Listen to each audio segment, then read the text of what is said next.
Olá, está começando mais um Papo Socialista e no programa de hoje nós recebemos o nosso candidato ao Senado pelo PSTU no Rio Grande do Norte, Dário Barbosa. Oi, Dário. Boa tarde, Tiago, tudo bem? Tudo bem? Dário, para a gente começar o nosso papo aqui, fala um pouco para a gente onde foi que você nasceu, de onde veio a sua família. Ok. Não, nasci em Pernambuco. Nasci na cidade de Recife, num bairro chamado Casa Amarela.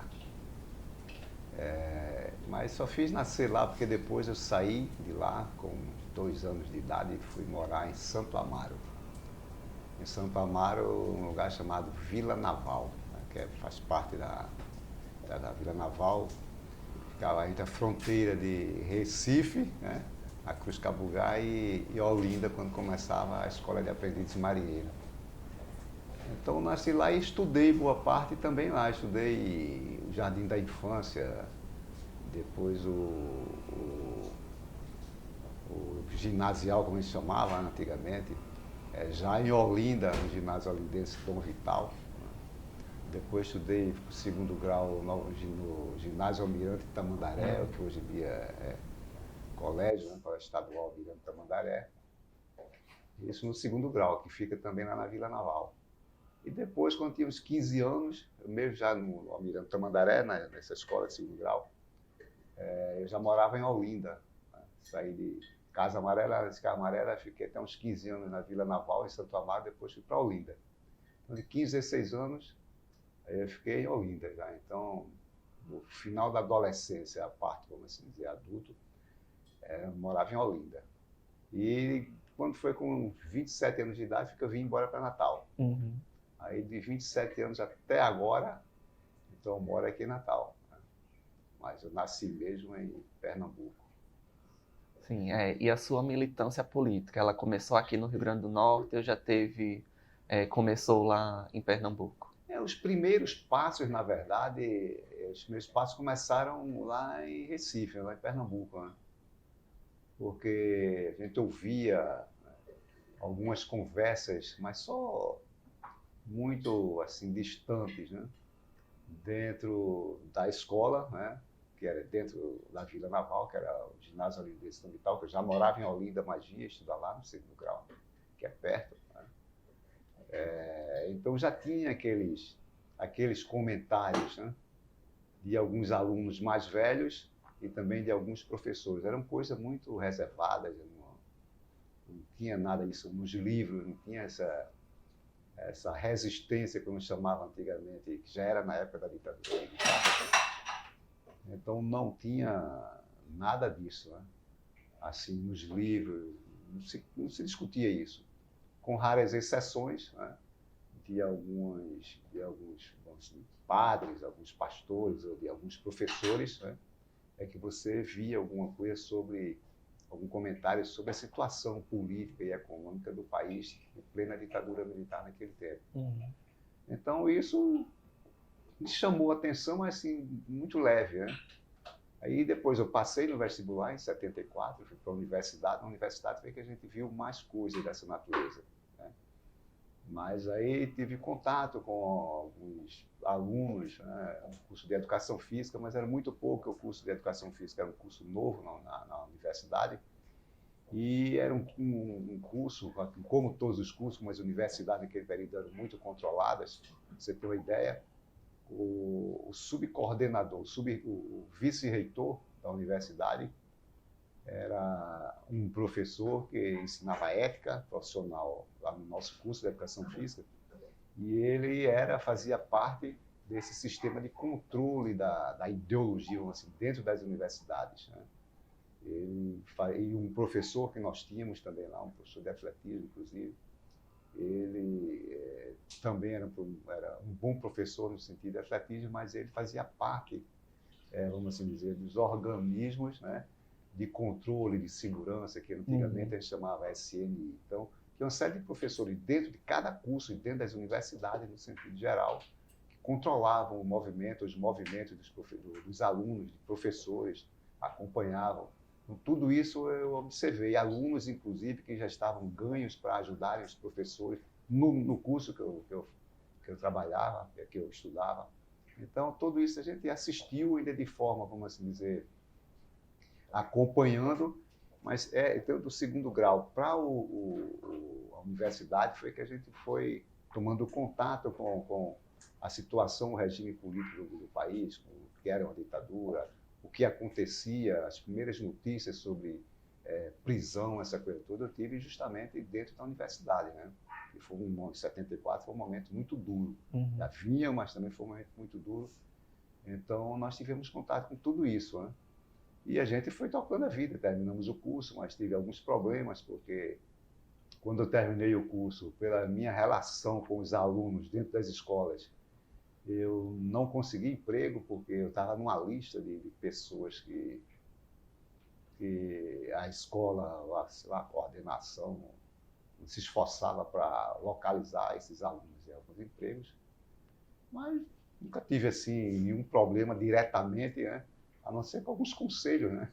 Uns conselhos para que você não se envolvesse, essa coisa toda, mas quando mais assim se observou foi quando vários colegas nossos de turma terminavam, já saíam da escola já localizados, não só em Recife, mas também em outros municípios próximos ou distantes, às vezes até os municípios que eles vieram, os seus municípios de origem, né?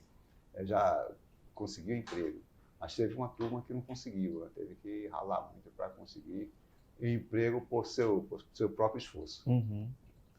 Dário, você coloca, né, que você vivenciou esse período que foi um período muito duro, né, para a nossa história de ditadura, né? Teve alguma situação que você lembra que marcou você nesse período? Sim, teve assim, a gente, quando nós vivíamos dentro da Escola de Educação Física, uma escola muito grande, tem um espaço muito grande, e tem as outras faculdades dentro do campus, né? Então lá sempre tinha pessoas que você não conhecia, que abordava você dentro do campus, dentro inclusive do seu curso, e também fora do seu curso, né?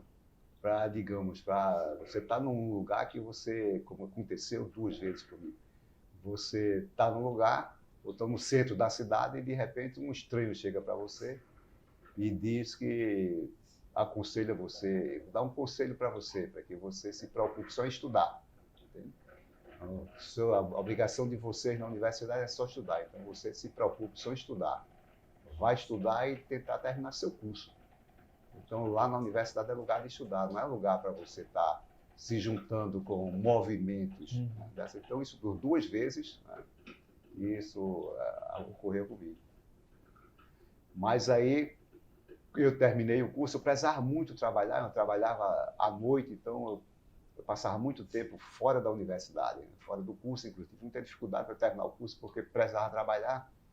E quando passei no vestibular, não tinha curso durante o meu curso era durante o dia e não tinha como trabalhar durante o dia, porque tinha 2 dias na semana que você tinha aula de manhã e à tarde, você passava o dia todo na universidade. Então eu teve que trabalhar de madrugada. Então eu saía da faculdade muitas vezes, ia alguns dias eu vinha para casa de chegar em casa de 1h da tarde, dormia um pouco, depois ia trabalhar na IBM. E na IBM também, foi mais na IBM, e eu tive alguns problemas porque aí já comecei a militar, né? Não militar, já comecei a militar, mas militar no sentido de criticar a ditadura, criticar o regime, falar sobre a importância da igualdade. Ainda em Pernambuco, né? Já ainda em Pernambuco, tudo em Pernambuco ainda, entendeu? Porque eu vim para aqui em 80. Em 80 eu tinha 27 anos. Então, nesse tempo, passei no vestibular com 20 anos, não pude mais trabalhar durante o dia, né? Então, o dia foi dedicado a estudo. E à noite, de 7 às 3 da madrugada, era o horário de trabalho. Eram 8 horas, uma jornada de 8 horas, com 30 minutos de intervalo para lanche.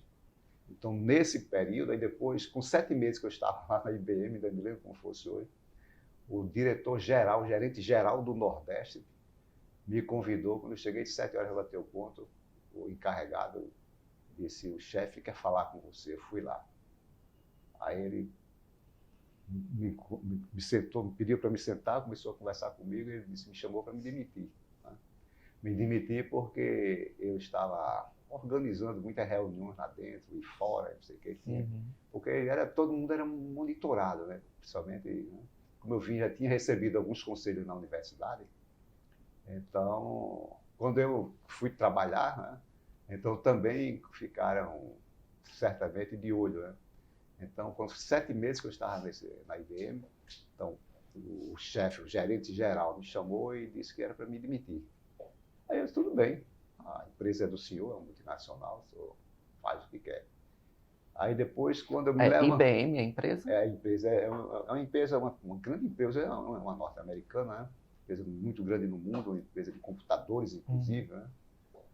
Porque lá que eu trabalhava na IBM, era um processamento de dados daquele tempo antigo. O computador era do tamanho de uma sala, né? A impressora parecia um muro de grande que era. Né? Quer dizer, então... Mas aí ele disse, eu vou fazer o seguinte, eu vou deixar você trabalhar. Eu chamei para ele demitir, mas você vai continuar. Aí eu continuei trabalhando. Quando foi perto de um ano e pouco, uns 6 meses depois, ele me chamou de novo e me demitiu. Disse que era incompatível o meu comportamento dentro da... Eram 50 pessoas, o turno noturno que eu trabalhava, desse setor que eu trabalhava, 50 pessoas. Então, resolveu me demitir porque eu estava perturbando o andamento com reunião, e tinha algumas pessoas muito rebeldes, e as pessoas que ficavam em contato comigo falavam coisas que não diziam respeito ao trabalho. Né? Aí me demitiram. Pronto, aí eu saí procurando emprego. Né? Aí terminei o curso, né? Aí uma série de colegas nossos, alunos, terminaram o curso, foram localizados, né, pela própria escola, pela própria coordenação da escola. Eu e mais alguns não fomos. Né? Aí depois a gente foi se virando sozinho. Até aí depois eu vim para aqui, trabalhava lá, fui trabalhar, continuei trabalhando com esse negócio de processamento de dados. Aí quando fui demitido da IBM, aí fiz uma prova lá, uma seleção em 3 lugares, passei nos 3, o primeiro que me chamou eu fui. Né? Aí eu fui, depois eu terminei o curso e entrei numa escola particular, já no ramo, no setor de educação física. Uhum. Aí comecei a exercer em 78, mais ou menos, 76. Deixa eu ver, 74, 75, 76. Eu ainda estava no meio do curso. Aí eu fui dar aula de educação física numa escola particular, lá no Cabo, uma cidade, chama grande Recife, uma cidade polo industrial, era naquele tempo, era muito forte. Aí depois eu vim embora para cá. Eu pedi missão de lá e vim embora para cá. Aí quando eu vim embora para cá, até hoje, na escola pública, né? No estado e na prefeitura, fiz concurso, naquele tempo não tinha concurso no estado, mas aí foi a Secretaria da Educação, estava selecionando pessoas, entrei no estado, depois fiz concurso na prefeitura, passei, ó, e assim, mas foi uma combinação, né? Quando eu vim de Recife, eu já vinha com as ideias, com aquele comportamento de participar do movimento, né? Lá eu já tinha iniciado. Assim que você chegou aqui em Natal, logo em seguida você já conseguiu ingressar no serviço público? Sim. Assim que eu cheguei, eu vim passear, né? Aí fui a uma escola do estado, a diretora disse, vou levar você à Secretaria da Educação, que era aqui na Avenida Rio Branco, setor principalmente de Educação Física. Aí falaram comigo, eles fizeram um teste, umas perguntas, uma seleção, vou ouvir você, tá? Uma entrevista. Aí me localizaram. E 2 anos depois teve concurso para a prefeitura, de Natal, passei, fui convocado. Aí comecei a militar, mas comecei a militar mais especificamente no movimento, não diretamente no movimento sindical, mas no movimento popular, no movimento de bairro. Né? Aí comecei a participar do movimento de bairro. E nesse movimento de bairro nós ajudamos a construir tinha um movimento de bairro muito forte, que a gente chamava de conselhos comunitários, aqui, que era muito forte, era lá na Zona Norte, em Ponta Negra e em Candelária. Né? Tinha um movimento assim, popular dos conselhos comunitários, inclusive clubes de mãe naquele tempo, e tinha muita reivindicação, né? E era naquele período de muitos movimentos sociais, que a gente chama daquele ascenso das lutas contra a ditadura militar, que surgiram grandes organizações. Naquele tempo, as mulheres saíam às ruas em lutas contra a carestia, por emprego, por saúde. Então, era um movimento os movimentos populares naquele tempo eram muito fortes, combinados com o movimento sindical, né? Que fundou a CUT, que fundou os sindicatos estavam todos sob intervenção da ditadura militar, né? Então foi tudo aquele momento. Então a gente foi juntando tudo isso, participando de tudo isso, né? Aí me lembro que em 85, foi em 85, sei lá, o presidente era Sarney, em 85 teve uma eleição lá onde eu moro, no conjunto Panorama, teve uma disputa no Conselho Comunitário, montamos uma chapa lá com outros companheiros lá, moradores e moradoras, vencemos a eleição e fizemos parte de um movimento muito forte com a turma me lembro que era Manuel Duarte, lá em Candelária, tem Ponta Negra, Lírio Guerra, né? A Lírio Guerra, que era do PCdoB, mas tinha um envolvimento muito grande com o movimento de bairro, de moradia, né? Os conselhos comunitários, como a gente chama. Então, fizemos parte de tudo isso. Depois, a gente foi entrando no sindicato, à medida que eu fui me localizando melhor, conhecendo a categoria, né? Aí foi que eu fui entrando, fui participando, já participava das assembleias, depois entrei numa chapa de oposição, disputando as eleições, aí entrou no sindicato, aí foi depois a CUT, aí o movimento a gente foi participando da direção do SINT, fundamos, era a Associação de Professores, depois o movimento fundou o SINT, na época da fundação do SINT, nós participamos da direção desse movimento. Aí depois veio a CUT, fundamos depois a CUT no Estado, fui presidente da CUT, de uma das gestões da CUT. Quer dizer, então foi um tempão já. Então, nesse período que você estava nesse movimento de bairro, você já era organizado na CUT? Não, ainda não. A CUT já foi, isso ainda foi nos anos 80, no movimento de bairro, na CUT foi já nos anos 90, início dos anos 90. Né? Porque a CUT ela já foi fundada já em 88, se não estou enganado, né? já bem depois. Né? Mas aí nós participamos, porque o sindicato, o SINT, que era a Associação dos Professores, né? Então, quando veio na Constituição de 88, que antes o servidor público não podia participar de sindicato, né? E o sindicato era só no setor privado. Então, quando foi promulgada a Constituição, então a Constituição de 88 dava o direito para os servidores públicos deixarem de se organizar em associações de servidores públicos e construírem seus sindicatos no serviço público. Então, nós transformamos, naquele período, no final da década de 80, as associações de professores, né, em sindicato dos trabalhadores em educação, foram várias associações que tinham de professores, de supervisores, de orientadores, então construímos esse sindicato. Então, nesse período, eu já estava militando, né, mesmo sem estar em diretoria, mas participava das assembleias, dos congressos, já viajava na época de greve, participava das greves, tudo. Então, já era um militante já do setor da educação. À medida que eu fui assim, mergulhando mais no movimento sindical, também fui me afastando, né, dos movimentos de conselho comunitário, do movimento de bairro, né, que dá muito trabalho, exige muita energia, muito tempo. Né, então, fizemos a opção para continuar a militância no movimento sindical. Né, e no movimento sindical, participei da direção do SIND, da fundação do SIND, da direção do SIND. Depois fundamos a CUT, a Central Única dos Trabalhadores naquele tempo, e filiamos o SINT à CUT, e depois fui da direção da CUT e fui presidente da CUT. Né? Aí, quando saímos nos anos 90, em 92, então foi que nós fomos afastando, depois fomos criar o PSTU em 92, né? Então, fundamos o partido, e depois fundamos o PSTU em 92, também fomos ajudar a construir a CSP com Lutas, que é uma central sindical e popular. Então, a CSP, ela é interessante porque ela tem experiência dos movimentos populares, movimento de bairro, movimento do que acontece nos bairros, né? que estão fora dos sindicatos, o movimento sindical tem muita coisa trabalhista, tudo. Então, quando fomos fundar a CSP, então, a CSP ela tem essa experiência de estar dentro de uma entidade sindical e popular. Então, tem os movimentos sociais, movimento de juventude, movimento dos negros, de mulheres, desempregados, dos sem teto, dos sem terra, movimento quilombola, né? Movimento dos indígenas, movimento dos quilombolas, movimento do LGBTs, quer dizer, quer dizer, tem todos os movimentos sociais que se expressam, né, contra a opressão, contra a exploração, que estão fora dos sindicatos e mais o movimento sindical. Então a CSP vamos dizer, tem um espaço para organizar, para que esse movimento se organize nele.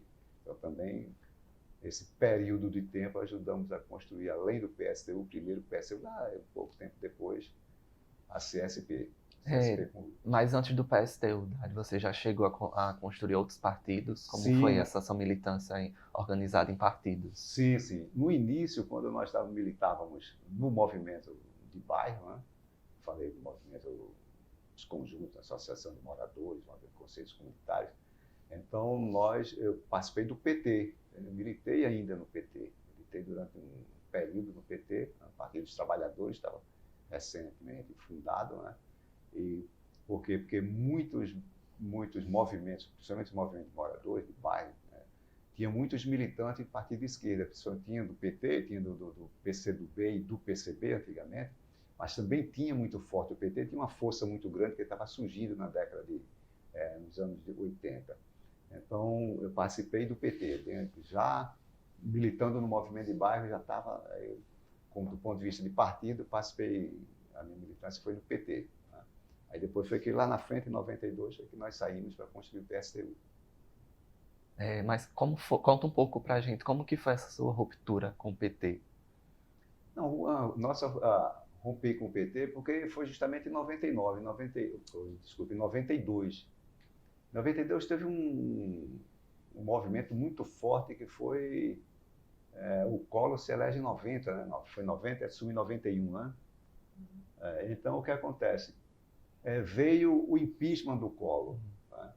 Veio o impeachment do Collor e teve um problema, vamos assim dizer, uma polêmica, se o PT apoiava ou não o impeachment do Collor. E se o movimento sindical, os movimentos sociais também apoiariam.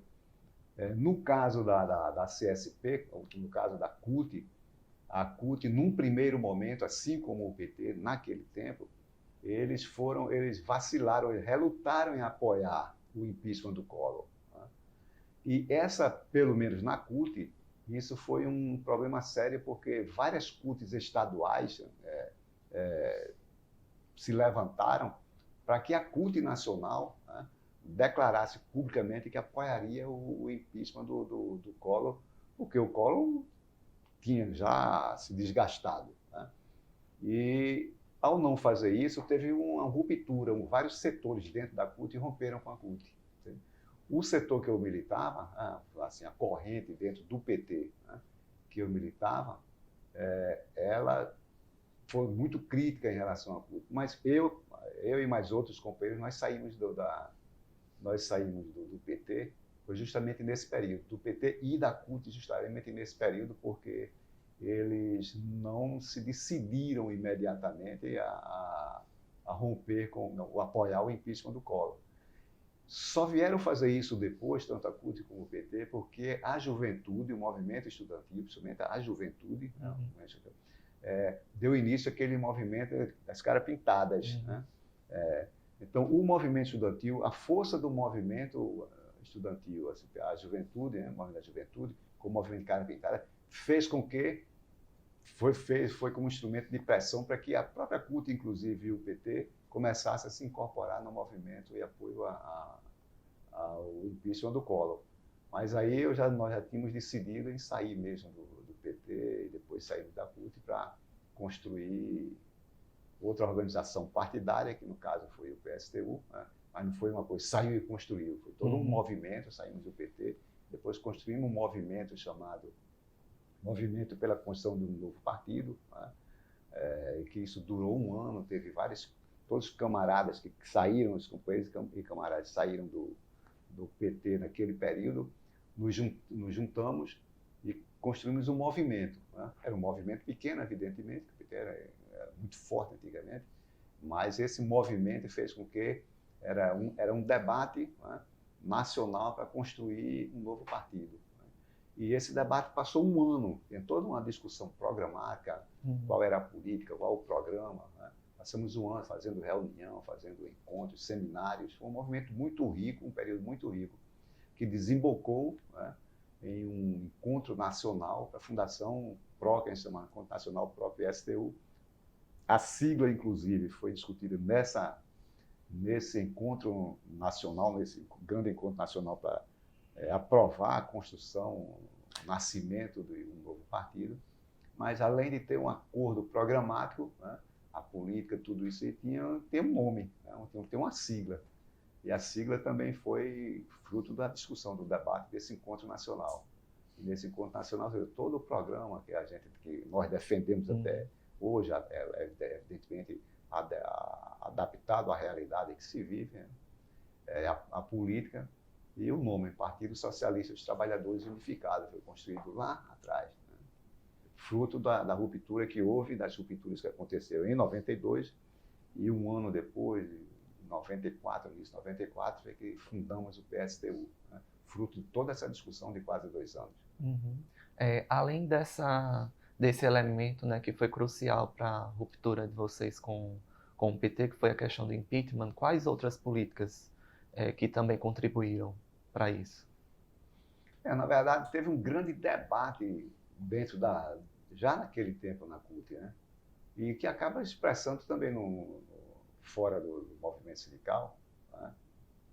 Só para ter uma ideia, no início da fundação da CUT teve um debate que era se a CUT, a Central Única dos Trabalhadores, ela incorporava esses movimentos sociais, né?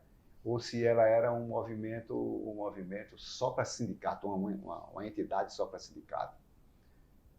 Naquele período lá atrás, no final dos anos 80, se aprovou, no encontro nacional, inclusive, que a nova entidade sindical nacional, a central sindical que estava nascendo, ela tem que ser só sindical.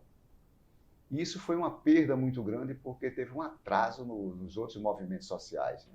Porque os problemas do trabalhador, da classe trabalhadora, não se resumem só a ter emprego ou não ter emprego, ter uma carteira assinada ou não ter carteira assinada. Os problemas são muitos, os sindicatos não conseguem responder, digamos, à falta de moradia, né? A questão, vamos assim dizer, do machismo, né? Então, são uma série de questões que afetam a classe trabalhadora que não passam diretamente ou totalmente pelas entidades sindicais. Portanto, o movimento sindical ele tem um limite. E essas outras coisas que acontecem na luta por moradia, a luta pela terra, a luta pela alimentação, a luta contra o machismo, contra a opressão, né? Vários movimentos fazem essa luta e não estão dentro dos sindicatos. Os sindicatos são, vamos assim, aliados, né? Por isso que era importante naquele tempo, isso foi uma das polêmicas, que a nova central sindical que nascesse, que nós estávamos construindo, ela deveria ter esse caráter, ser ampla o suficiente para que pudesse abarcar, ser um espaço para todos os movimentos sociais. E isso daria uma força muito grande. Isso é uma polêmica lá atrás que se arrastou, e depois do afastamento também, inclusive dentro da CUT, que se expressou também dentro do partido, isso já bem depois, foi justamente quando o Lula se elegeu pela primeira vez, em 2003, né? Você sabe que se elegeu, uma das coisas que fez com que uma ruptura muito grande dentro da CUT, inclusive dentro do PT, foi justamente a questão da reforma da Previdência em 2003, quando o Fernando Henrique envia para o Congresso Nacional, o Congresso aprova a primeira reforma da Previdência para o setor privado, elabora o segundo projeto para fazer a reforma da Previdência no setor público, a CUT e o PT se levantam contra e o Fernando Henrique não consegue aprovar. Terminam os 8 anos de mandato do Fernando Henrique, ganha o Lula. No início do governo Lula, ele faz a reforma, ele pega a reforma contra o serviço público, que o Fernando Henrique anteriormente tinha tentado aprovar e não aprovou pela resistência da CUT e do PT e outros movimentos. Ele joga, o executivo, no caso do Lula, joga para o Congresso Nacional. e aprova uma reforma que o PT tinha sido contra e a CUT também. Então isso trouxe um problema muito grande, foi uma contradição muito grande. Então a CUT, muitas entidades no sindicato romperam com a CUT, mas também muitas pessoas romperam com o PT. Tanto é que surgiu, né, muitos companheiros entraram no PSDU, o PSDU já tinha sido fundado, e muitos fundaram outro partido, que foi o caso do PSOL. Quer dizer, então, sempre dentro dos movimentos, nós nos deparamos com muitas polêmicas. Dentro do PT, foi uma das polêmicas, ainda quando a gente estava formando o PT, tinha a ver com a estratégia. E um debate muito grande, quando a gente fundou a corrente que eu participava, a gente achava que tinha que ter o socialismo. O socialismo foi um debate que foi feito dentro do PT, que não era um acordo dentro do PT, né? Por mais seja o Partido dos Trabalhadores, mas a questão socialismo, isso não era acordo dentro do partido, que era um partido de trabalhadores. Então, nós mesmos que fomos nos afastando do PT, além de tudo isso que eu venho falando, mas tem a ver com o programa do PT que foi mudando, mas ele não foi mudando só a partir de 2003, né, quando o Lula ganhou as eleições. O programa do PT já vinha sendo mudado há um bom tempo. Aquele programa lá atrás de fundação do PT não era mais o programa que foi em 83, 84, a fundação do PT. Né? Então não foi mais o de 88, não foi o programa de 89 na primeira eleição do Lula. Então o programa foi, e não foi mais em 92 como foi na eleição. Então já vimos, já poucos anos depois da fundação do PT, né? E no momento que eu ainda estava no PT, já vinha um debate muito grande de mudança do programa, mudança da política e a mudança, inclusive, com as alianças. Né? O PT foi um partido que nasceu sem fazer aliança com a burguesia, com as organizações da burguesia, com os partidos, vamos assim dizer, liberais já daquele tempo. E ele depois começou a fazer as alianças. Aqui teve um debate, eu me lembro, uma eleição que teve aqui para prefeito, né? Que foi uma eleição com Aldo Tinoco, não lembro disso, e quando o encontro do PT deliberou não apoiar Aldo Tinoco, a executiva nacional do PT, inclusive, deliberou que o partido aqui, o PT, tinha que apoiar Aldo Tinoco. Então isso trouxe um constrangimento dentro do partido muito grande. Então foram vários fatores e vários acontecimentos que foram ocorrendo dentro do PT, mas também dentro da CUT, que foram levando a rupturas, a muita insatisfação, mesmo tendo debate, mas as pessoas depois, cada um vai se localizando, se não tem acordo, vai se localizando, uns ficam, outros saem, e nós resolvemos sair pela incompatibilidade do programa que vinha sendo diluído do partido, daquilo que a gente construía. Então, teve muita polêmica dentro do PT até nós sairmos de lá para construir o PSTU.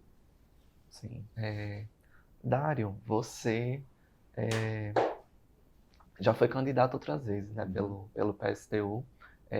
Quais os cargos que você já concorreu? E me conta, assim, teve alguma história curiosa nesse período de candidatura? Eu já concorri em 94, nós fomos candidatos a deputado federal. Né? Nesse tempo, ainda logo assim que a gente tinha construído o PSTU, tínhamos conseguido o chamado registro provisório, né? Então nós concorremos a deputado federal. Tem um fato que é interessante, foi até aqui na praça, acho que foi na Praça João Pessoa, teve o Lula vinha para cá, não veio, aí teve um comício aqui na praça, eu falei nesse comício, né? Mas você imagina o que é você ter saído do PT, né? Ter saído do PT em 92, está construindo um partido bem jovem ainda, que era o PSTU, nós já estávamos no PSTU, aí tem uma eleição para presidente, vamos assim dizer, né? Isso foi em 94, sei lá. Aí você é candidato a deputado federal, e você vai falar no palanque, né? E no palanque você faz críticas, né, àquele partido que você pertencia, e para um candidato que já era naquele tempo Lula, né? E com vários companheiros e companheiras no palanque, né? e você ter que fazer umas críticas, inclusive críticas duras, já naquele tempo. Né? Então, são momentos que marcam você, porque são momentos de decisão, porque você não é porque você está aliado, né? E você vai ter que ir ao palanque e falar só maravilha daquilo que ou de companheiros que você não concorda mais, não concorda mais com o programa daquele partido. Então foi uma experiência assim difícil, mas muito boa, porque tem a ver com a experiência, a segurança que depois você adquire na própria militância. Né? Porque, no caso do PSTU, não significa porque você faz um acordo eleitoral, você faz, que nós não fazemos acordo mais eleitoral com aliança, inclusive com o PT. Né?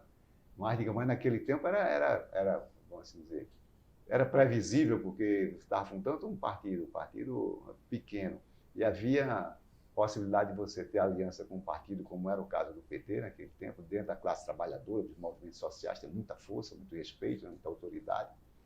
Então, você ir ao palanque, sendo aliado e ao mesmo tempo escolher fazer uma crítica, não tudo que eu falei era crítica, mas dentro do tempo que foi feito, algumas críticas foram feitas e foram críticas consequentes, né, porque eram críticas reais. Eu estava vendo um dissolvimento do programa do PT naquele período, daquilo que nós tínhamos discutido, mas mesmo assim nós tivemos que fazer esse debate.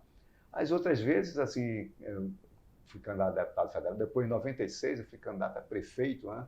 Uma experiência também interessante, porque eram muitos candidatos a prefeito, era Vilma de Faria, era aquele professor Justino, que foi professor da universidade, João Faustino, era Leonardo Arruda, era um menino que era jornalista bem novinho, né? Eu esqueci o nome dele agora, que foi a Vilma de Faria, falei. Quer dizer, então foi uma campanha muito boa, talvez tenha sido uma das melhores campanhas que eu participei, né? Era a televisão, né? Não tinha essa legislação de hoje que proíbe os partidos que não têm deputado federal, né? A legislação não era restritiva. As emissoras de televisão... Todos tinham tempo de TV, participavam dos debates. Todos tinham tempo, todos participavam dos debates, né? As emissoras todas faziam debates com todos os candidatos. Eu me lembro, em 96, tinham bem uns 6 candidatos, sei lá, e todos participaram do debate, e todos participavam das entrevistas. Quer dizer, a legislação não era restritiva, né? E havia esse espaço.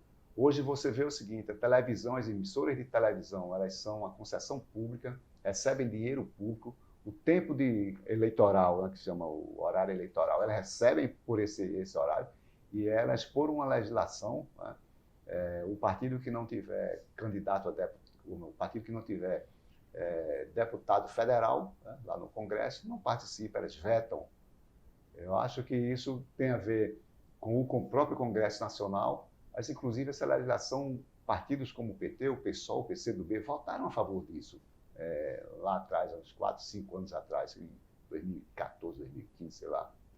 Quer dizer, uma legislação que proíbe outros partidos, né, de serem conhecidos, as suas ideias, seu próprio serem conhecidos, e quem perde isso é a população.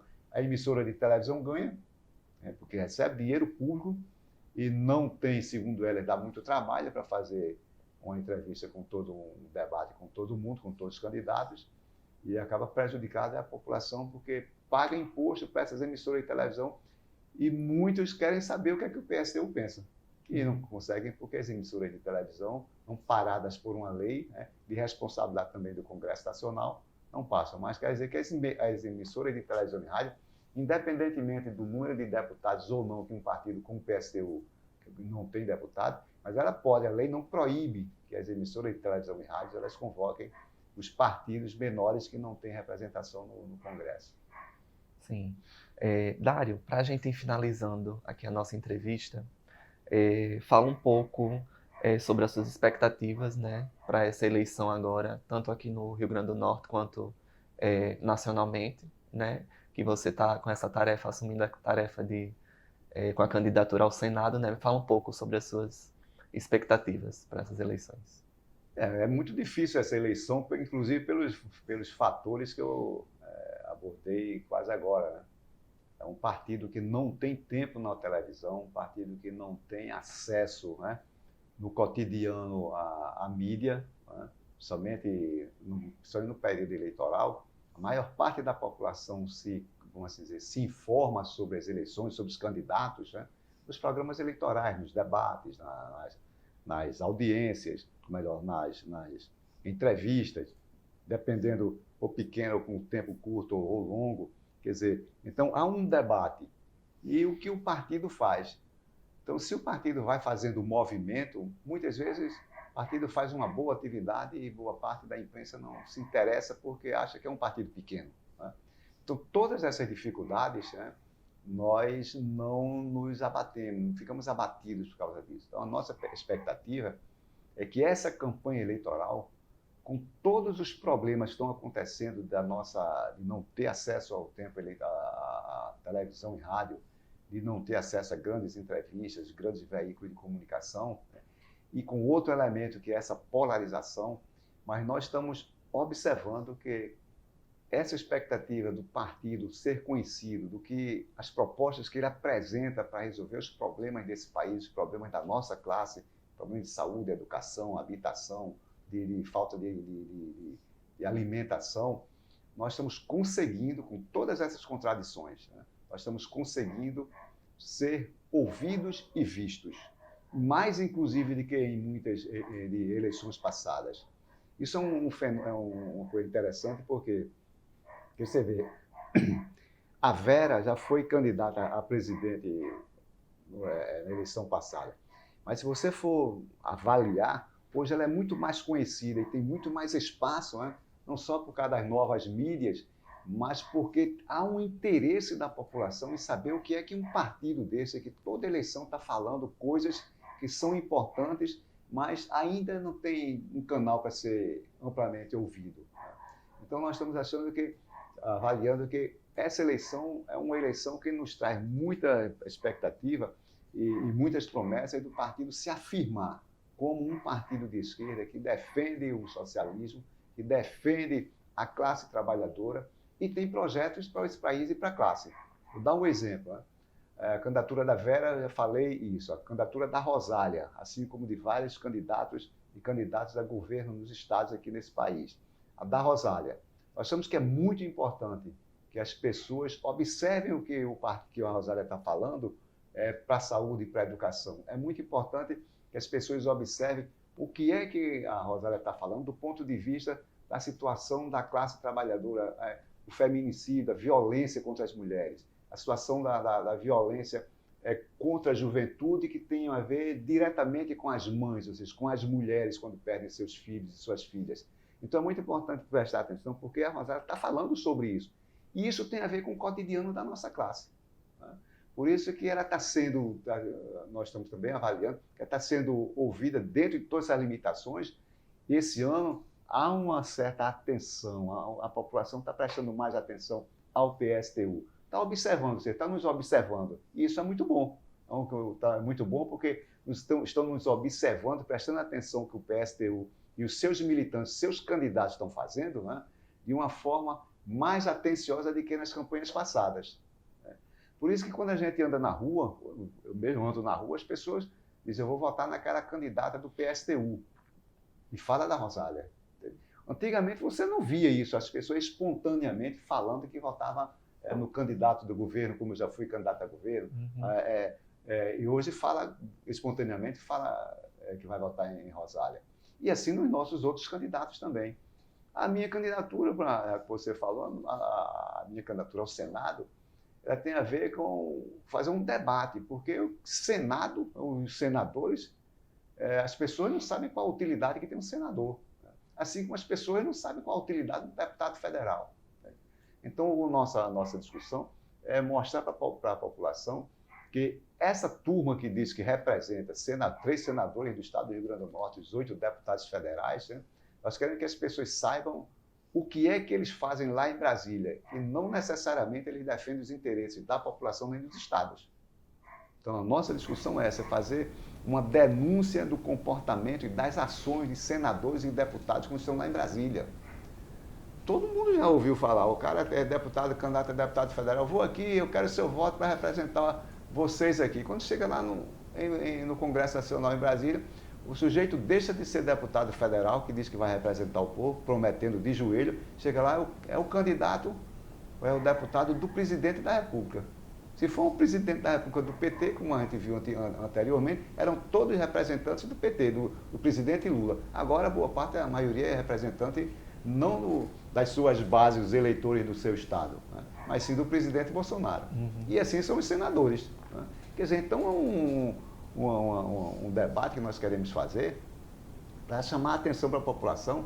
Presta atenção nisso, porque esses senhores e senhoras, né, vivem muito bem, fortuna, ganham muito bem para ficarem ludibriando, e quando chegam no Congresso Nacional, propostas que vão trazer benefício para a população, eles votam contra porque o presidente pediu.